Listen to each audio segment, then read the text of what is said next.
My name is Ignacio Ochoa, and I am the director of Nahual Foundation. We are at the moment at the school of El Hato. It's a village which is very close, I will say 4 kilometers away from Antigua, Guatemala. This village in El Hato has an elementary school, and they don't have a secondary school or any high school level of education. With me, there are two teachers, and I will introduce them to you. In my right-hand side is Ervin Chan. He's a teacher, and also he is running and coordinating the Teaching at Home program, which is a long-distance educational program. And as you can see in this group, all the students are in middle school. That's the level. It's the first grade of the middle school. After sixth grade. I'm sorry. And Carlos Ican is another teacher. He has been a teacher in Antigua at the Santa Familia Institute, which is an institute run by the nuns of Sagrada Familia, and they actually are having a wonderful elementary and high school in Antigua, Guatemala. But Carlos is a teacher also with this program from Nahual Foundation and IHER, the Teaching at Home. They are actually developing this methodology of the long-distance educational program.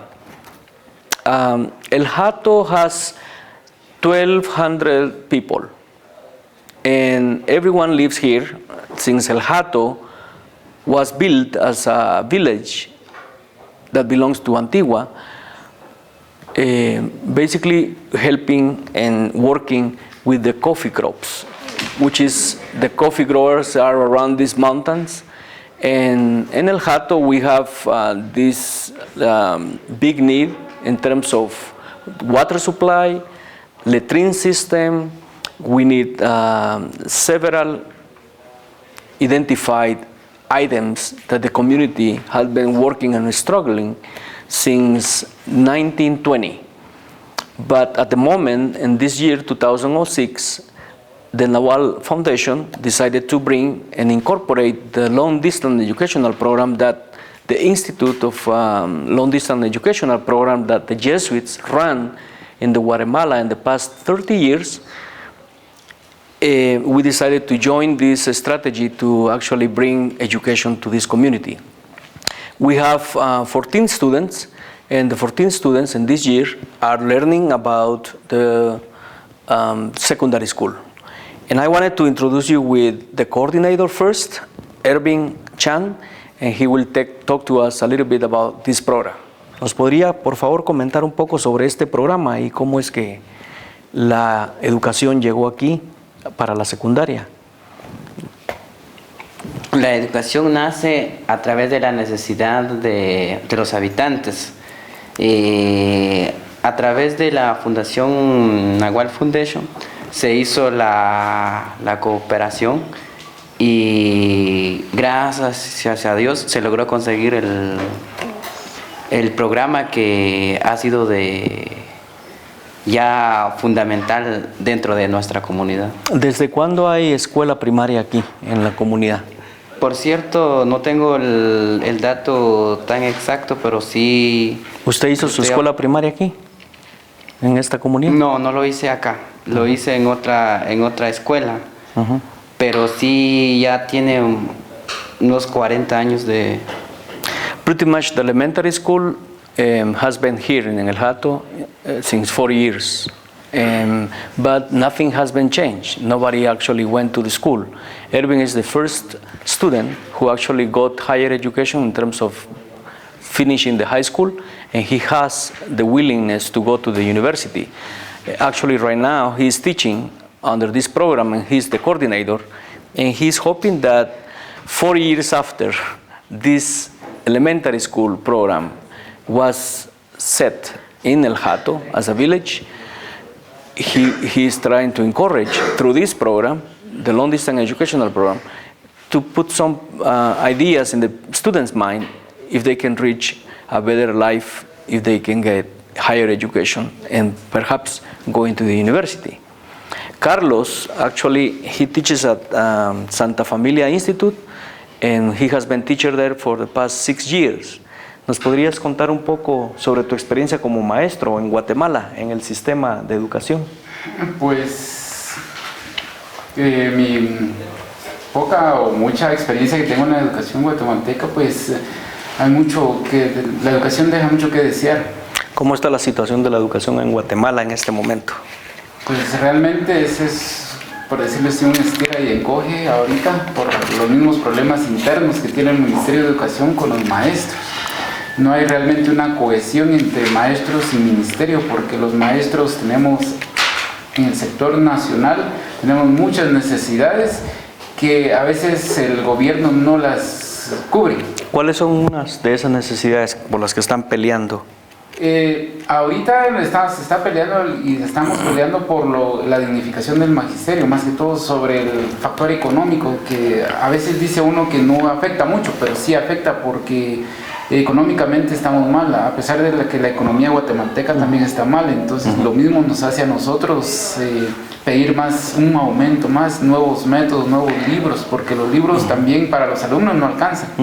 ¿Cuánto tiempo tiene de estar enseñando? Ya llevo 12 años de estar estudiando, enseñando. Actually, Carlos has been a teacher for the past 12 years since he graduated. And actually, one of the problems that the educational system has internally is that the texts are very old. New texts should be incorporated with the new history books, with the new geometry books, with the new biology books. And the school, the union leaders has been in the past 6 months trying to really fight the rights, because also the Guatemalan government is trying to privatize the education and also to privatize the sector of the teachers that the government doesn't want to pay their benefits. They wanted to hire other people, they wanted to other teachers for without any basic benefits. The statement that the United Nations did in the last year report, was that out of 10 students in Guatemala, thinking about the entire country, just 4 students ends 3rd grade. We are 12 million of people in Guatemala. Out of those 3 who actually finished 3rd grade, just 2 of them finished elementary school.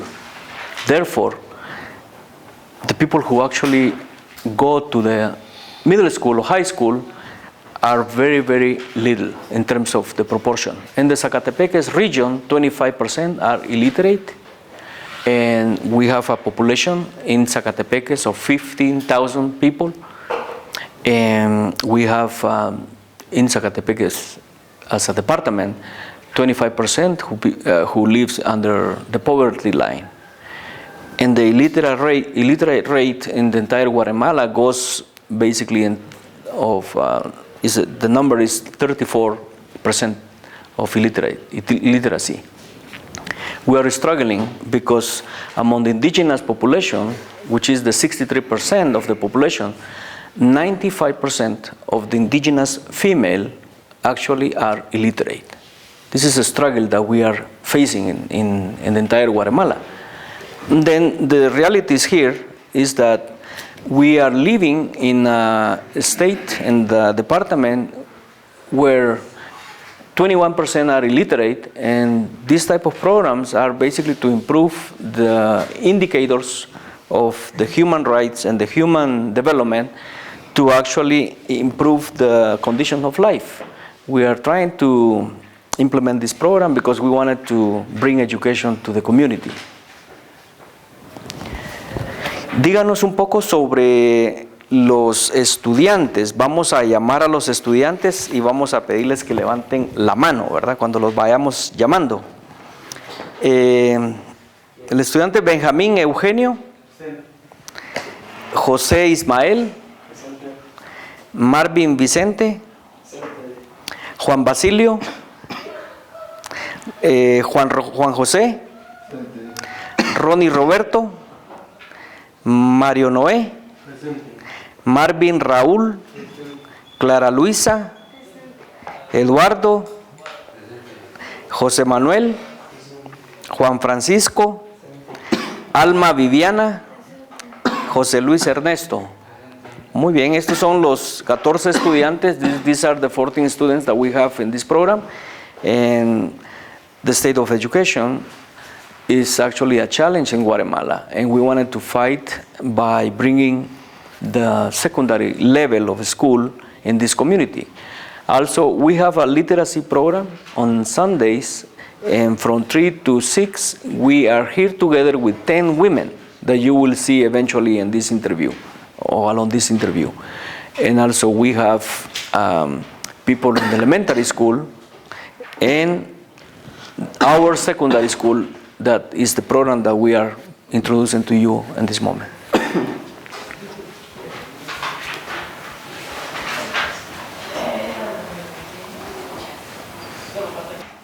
Cuando uno está nervioso o una está nerviosa, ¿no? Entonces a veces los test ayudan e indican un poco la manera de cómo está el aprendizaje. Y el aprendizaje no es solamente aprender de memoria, sino aprender a combinar. El test de ahora es de matemáticas, ¿verdad? Y las matemáticas no son solamente un ejercicio para sumar y restar o multiplicar, sino es un ejercicio que cuando uno hace una multiplicación o una división compleja o una suma compleja, uno está pensando cómo le hago, ¿verdad? La aplicación en la vida es que si uno resuelve ese problema en la mente, entonces uno puede resolver, y es un mundo que no se ve, ¿verdad? El mundo de ciencia uno lo puede ver, ¿verdad? Porque uno puede ver una planta y uno puede tocar. El mundo de la física uno puede tocar algo, ¿verdad? El mundo, digamos, de la biología, uno puede ir con los animales, puedes ir al mar, al río, y uno puede más o menos ver los seres humanos, ¿verdad? Pero el mundo de la matemática es concepto, es una cosa que la realidad es otra, ¿verdad? Por eso cuando le enseñan en la escuela en primero o segundo grado, ¿eh? Y le ponen 5 naranjas físicamente y 3 naranjas aquí, y le dicen cuánto es 5 naranjas más 3. Uno va contando 1, 2, 3, 4, 5, 6, 7, 8. 8 naranjas, ¿verdad? Pero cuando le quitan la naranja y le hacen el ejercicio, ¿y cuánto es 5 más 3?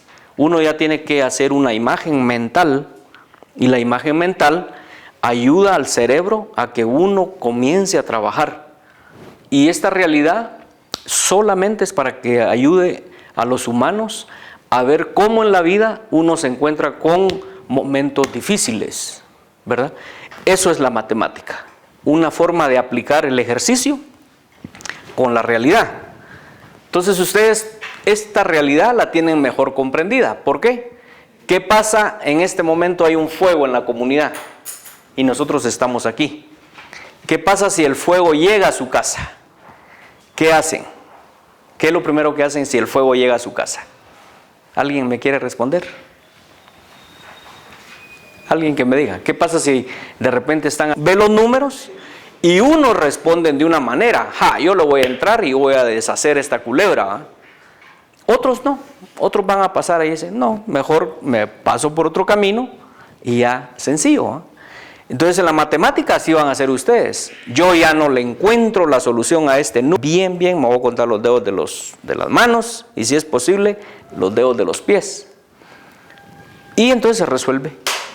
Así es como el ejercicio ayuda a los humanos a que se resuelva el problema o los problemas en la vida. Ustedes van a hacer el test y muchos estudios dicen que un test, cuando alguien está nervioso, no puede cumplir. Yo les recomiendo que no se preocupen ahorita. El test no es para ganar el grado, El test es para que ustedes se relajen, para que ustedes vean si hay una cosa que no se comprendió, se deja pasar. Voy a hablarles un poco sobre la educación.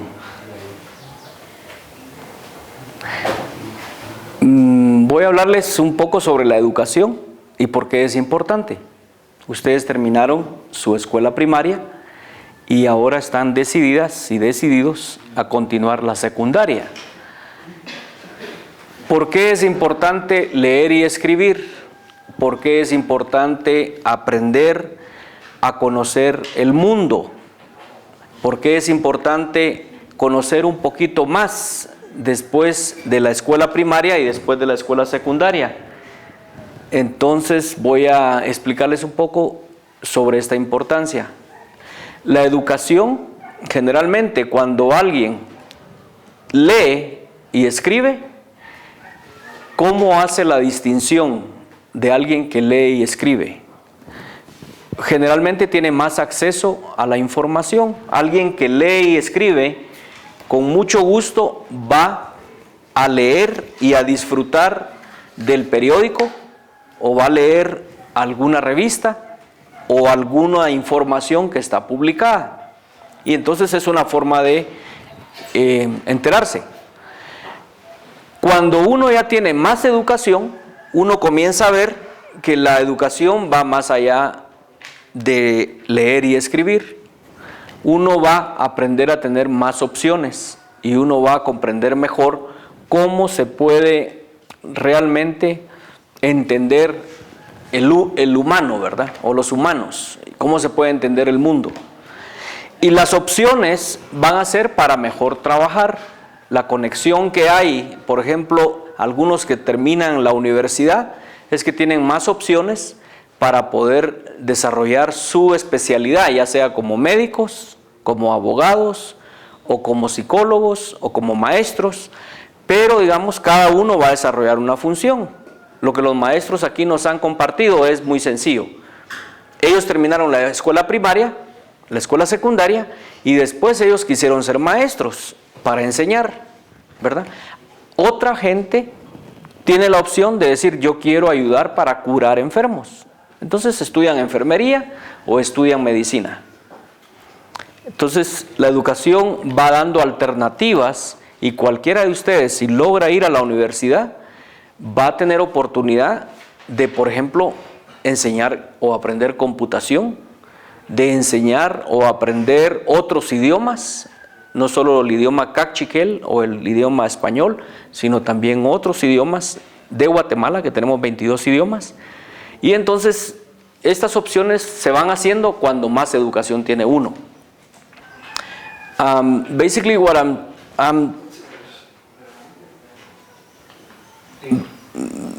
Basically, education is a component of knowledge that will help us to have a better choices in life. With education, we could not just read and write, but also to understand the whole view of what's going on in the world. The choices that education gives you is basically opportunities that you could have in your life and will help you and make better decisions about what you want to do in your life. And if you get the elementary school done as you did, elementary school is helping you basically to have a basics on education. The secondary level that you are right now is going to give you a better understanding of what's going on with the geography, where we are at, why it's so important to understand us, ourselves, and then some studies or social studies will explain a little bit about who we are, and then we will go, after we ask ourselves who we are, why do we want it to do, after we learn some things and decide and define who we are. When we come to the question about what do we want to do and who we are, that component of education will bring us to decide about some solutions that we can identify better if we reach more education. By the time you finish the secondary school and you are in the high school, you are capable enough to go into the university. As the word says, university, universal. A universal understanding about what's going on in the world with economics, what's going on with the social studies, what's going on with the human beings, what's going on with the technology. And when we reach that level, we actually have better opportunities to decide how to work for a better world to ourselves. And then we can enjoy and finding solutions on the problems that we identified around us.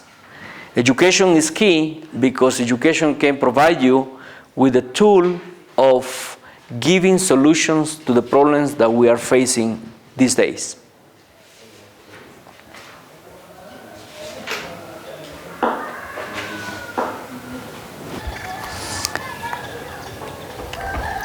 Quisiéramos expresar un poco con el maestro Ervin Chan, coordinador del programa del Instituto Guatemalteco de Educación Radiofónica, IGER, que nos plantee cuál es la necesidad que hay en la comunidad sobre crear una librería comunitaria. ¿Cómo usted imagina y por qué cree que es importante? Es importante a estas alturas tener una librería o I have an idea. biblioteca. Let me just stop you. I think we better do it each segment in Spanish and then immediately in English. Ok. Usted tiene que ver la cámara Okay. y no agarre eso. ¿Nos podría comentar un poco y compartir la necesidad que hay aquí en la comunidad del Hato sobre una biblioteca comunitaria, una librería comunitaria? Sí, es tan importante la biblioteca, pues hasta estas alturas no existe una biblioteca. Las personas cuando desean investigar algún tema no hayan dónde, pues tienen que bajar a la ciudad para conseguir información. Entonces sería fundamental tener dentro de nuestra comunidad una biblioteca, porque no solo el estudiante o la persona que desea adquirir conocimiento tendrá que viajar 5 kilómetros, tendrá que hacer más gastos, que dentro de su comunidad se fuera a sentar 1 o 2 horas y adquirir bastante información para su propio desarrollo. Ervin Chan, a teacher at El Hato, Antigua, he is sharing with us and he is basically responding to our question originally that we asked, what is the need in the community to actually have a library? And his answer is, every time in the elementary school when the teacher, math or science or social science or language wanted to treat some subjects, they actually encouraged the students to go to Antigua, Guatemala, which is 5 kilometers away from here, in this hill, and to find some information. And of course, people have difficulties to go to Antigua, Guatemala first because the transportation. Going down to Antigua, it takes an hour to go, and going up back to the community, it takes an hour and a half. The problem in Antigua, Guatemala is that the libraries operate during the school system between 8 to 5 p.m. People during the morning when they are at classes, they don't have access to the library. And the students who are going in the afternoon, they actually don't have access to the library. And of course, they have the mornings or the evenings, afternoons to go to the library, but on the weekend, the libraries, the public library, are closed. And that's one of the problems that they are facing every time they have to do a research. Having a library in the community, Ervin says, it would be a great asset because it would be a community library where the team of education here in the community could work together with the director of this elementary school to provide and to find the resources, the first books that is required to have as reference books first of all, to respond to the need to the elementary school. In that sense, the principal of the school would be very glad to have some reference books close in the community, because then he could know where to send their kids to do research. And also, Erwin was telling me that the need of having a library is also for those who are in 6th grade. They actually are having some new ideas and they wanted to do research by themselves, and they don't have any books here, no kids book, no lecture books, no literature, no books at all from any language. What they are asking is basically if we could help on bringing resources. Everything could start like we do in every community. The school or the auxiliary building or the church could be the building where some books or donated books could be held first, and the team of education that Erwin is coordinated could provide that guidance to classify and to provide the service of those books that could come. Can be by donations or can be by buying those textbooks from the printing shops or directly to the libraries or the universities who are publishing them. And then have the opportunity to add other textbooks that could be useful for research. There are actually 1,200 people in this community, and they don't have access to any books, no libraries at all in Antigua, Guatemala. And before starting the building, or building the building, people wanted to build community and build the base, and they identify already why it's so important to have a library in this elementary school, accompanying the process of education. And now that Erwin is coordinating the secondary school through the teacher at home methodology, which is basically the program that he is coordinating here, is something that the community could benefit a lot if they have books and if they have a community library. ¿Le gustaría que una librería fuera construida aquí? ¿Y de qué manera podría estar administrada la librería de libros? Sí, claro, sería excelentísimo tener y contar con una biblioteca, ¿verdad? La forma de administrar creo que se puede realizar a través de un representante de la comunidad que tenga ya conocimientos de cómo manejar una biblioteca, ¿verdad? Y aparte de ser una persona tan amable y tan amplia.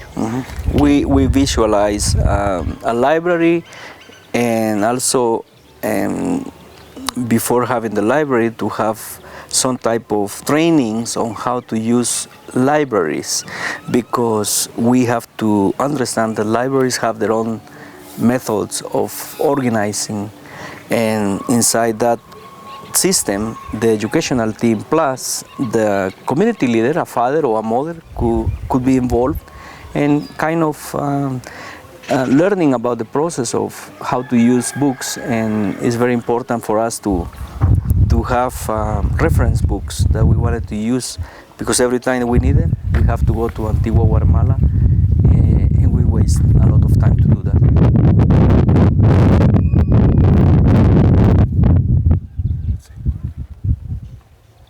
Let's move on to the ideal library. What did the land, the design, books, a librarian, full-time, part-time, connected to the school, connected to the community, the ideal. ¿Qué tipo de edificio usted cree que podría servir para una biblioteca si usted tuviera la oportunidad de decidir sobre el tipo de diseño y además cuántos libros cree que son necesarios aquí en la comunidad? Pensando en primero, segundo, tercero, cuarto, quinto primaria, y pensando en cuántos estudiantes hay y cuánto el número de población y qué tipo de terreno la comunidad puede tener para construir esta biblioteca.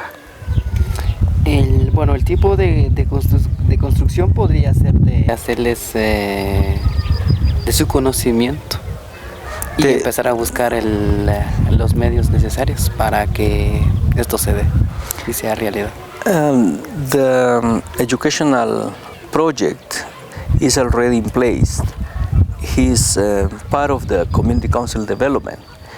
Everyone knows in this community that he is a teacher and he has been teaching as volunteer in the past 8 years. Therefore, everyone associates him as being the teacher in the community. He is the only one who actually reached higher education, I mean high school, and then going to the teaching license. No?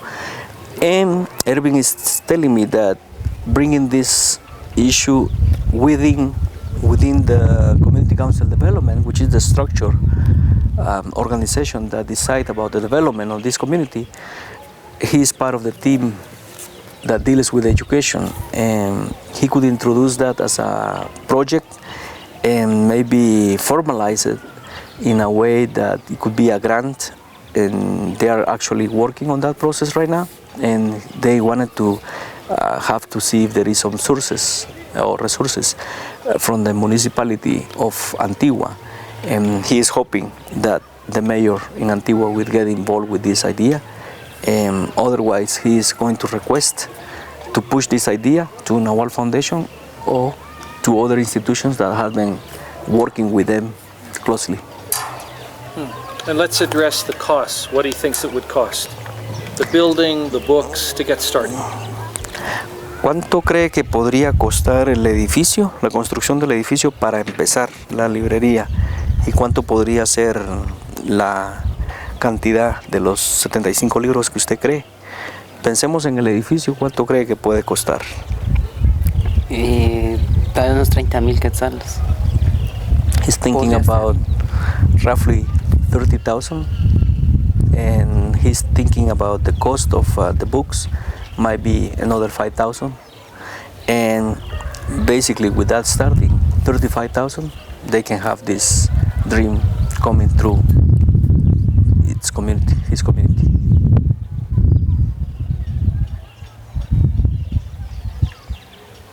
Decir si podemos tener una reunión. Sí, claro. Para hablar de eso.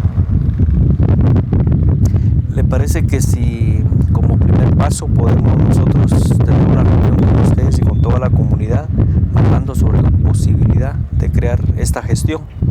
Es posible que la comunidad se reúna, y cuando se reúne y si nosotros podemos estar participando en ese proceso para ver si construimos una biblioteca aquí. Sí, claro. Las reuniones se podría hacer el día domingo en la mañana. Domingo en la mañana. Domingo en la mañana. Muy bien. Y entonces podemos nosotros estar allá claro. presentando esta idea y podemos desarrollar como un estimado, ¿verdad? Para hacer un preproyecto. Sí. Excelente. On Sundays morning, they actually have that day before the Mass, because Mass is at 4 p.m. For any community meetings, Sunday morning. And he said that it would be wonderful to bring the idea to the entire community council development and start thinking about the plan and be realistically with this project, building a library in El Hato. And we will be next to the community, and we will hear all the opinions that the people have around the idea about building a library in El Hato. And this could be the first library that is coming to the village of the municipality of Antigua.